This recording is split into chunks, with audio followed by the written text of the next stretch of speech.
जब किया, दान देकर अच्छे अच्छे कार्य किए। इस कारण हम स्वर्ग में तो आ गए और यहाँ सुख सुविधाओं की भी रेल है, फिर भी हम दुखी हैं। जैसी व्यवस्था आपके यहाँ होती है, वैसी व्यवस्था हमारे यहाँ भी होती है। यहाँ पर 10 प्रकार के बड़े छोटे देव होते हैं। किसी के पास ज्यादा वैभव तो किसी के पास कम। बड़े देव को देखकर छोटे देव को ईर्ष्या होती है। हमारे पास एक विशेष ज्ञान होता है, वह ज्ञान जिससे हमें 6 महीने पहले ही पता चल जाता है कि हमारा मरण होने वाला है। हमारी माला मुरझा जाती है।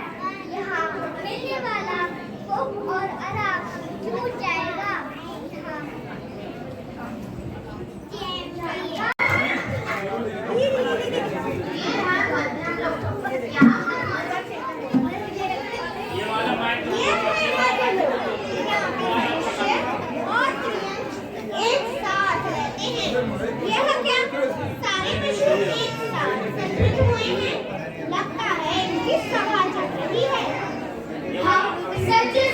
खोज में है, पर हमें न ही नरगति में और न ही देवगति में सच्चा सुख मिला।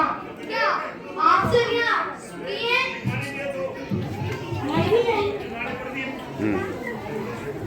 नहीं नहीं, मैं 2 दिन से भूखा हूँ।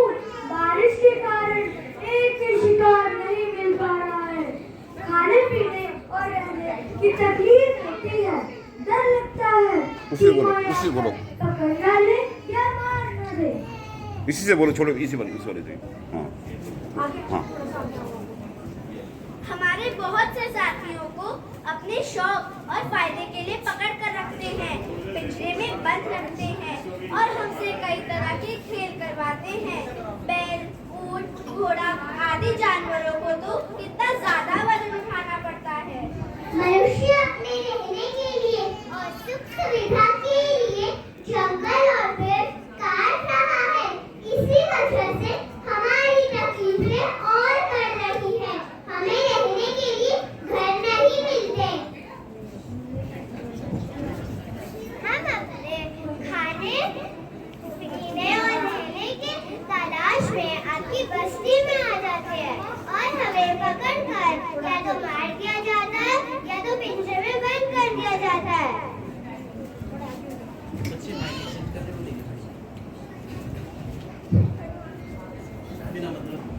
सर्दियों गर्मी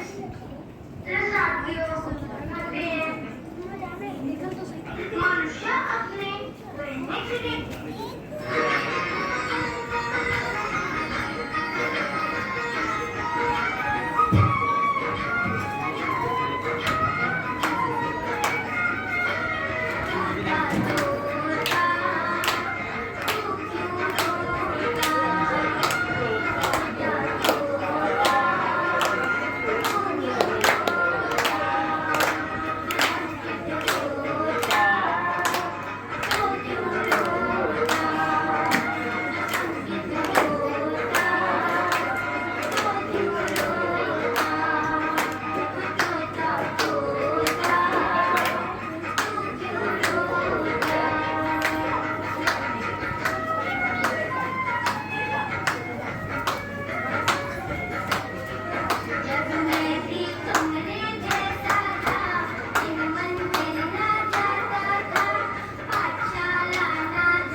कहती है कि चल चल स्विमिंग में चलते हैं, पर मेरा मन तो डॉक्टर बनने का है, मुझे तो पढ़ाई करनी है।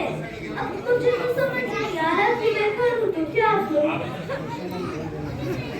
जब से मेरी शादी हुई है तब से वाह। मेरी नाइट आउट पार्टी और दोस्तों के साथ घूमना फिरना बंद हो गया है। और बीवी भी ऐसे मिली है कि ऑनलाइन शॉपिंग और ब्यूटी पार्लर के खर्चे कम हो गए हैं। काफी ज्यादा एक्सपेंस हो गए हैं और आजकल ऑफिस का वर्कलोड भी बहुत ज्यादा बढ़ गया है। क्या ही बताओ, जब मेरा धर्म ध्यान करने का समय था मैं उस वक्त नहीं किया। बचपन खेल कूद में बिताया, जवानी मौज मस्ती में गवाई। सोचा था कि बुढ़ापे में ही धर्म ध्यान कर लेंगे, लेकिन बुढ़ापे में पैरों से चला ही नहीं जाता। तीर्थ यात्रा पर कैसे जाऊं, घुटनों से बैठा ही नहीं जाता। मैं पूजा कैसे करूं, आंखों से दिखाई नहीं देता तो स्वाध्याय में कैसे करूं। अगर कानों से सुनाई नहीं देगा तो मैं प्रवचन कैसे सुनूं। अब तो बेबस होकर घर में ही बैठा रहता हूं और जो खाने को मिले वही खा लेता हूं। खाने को जो मिल जाता है वो खा लेता हूं।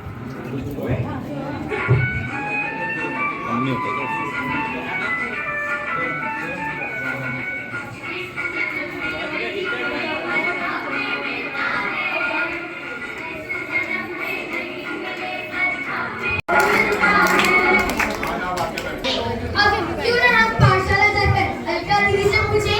हाँ हाँ, यह सही रास्ता है। चारों गतियों को जीवों को भी हमारे साथ ले चलते हैं।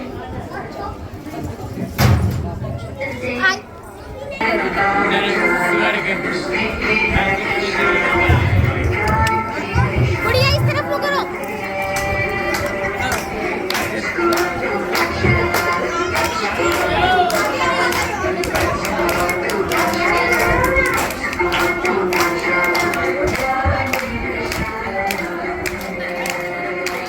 किधर जा रहे हैं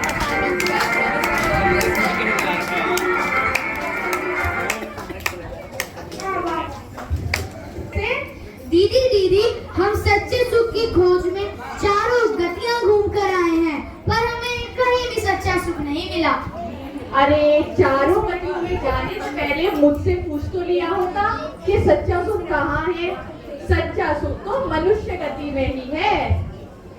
अरे हाँ, हम चारों गतियों के अग्रभाग में तो गए ही नहीं, वहाँ ही तो सच्चा सुख है और उसे ही तो मोक्ष कहा गया है।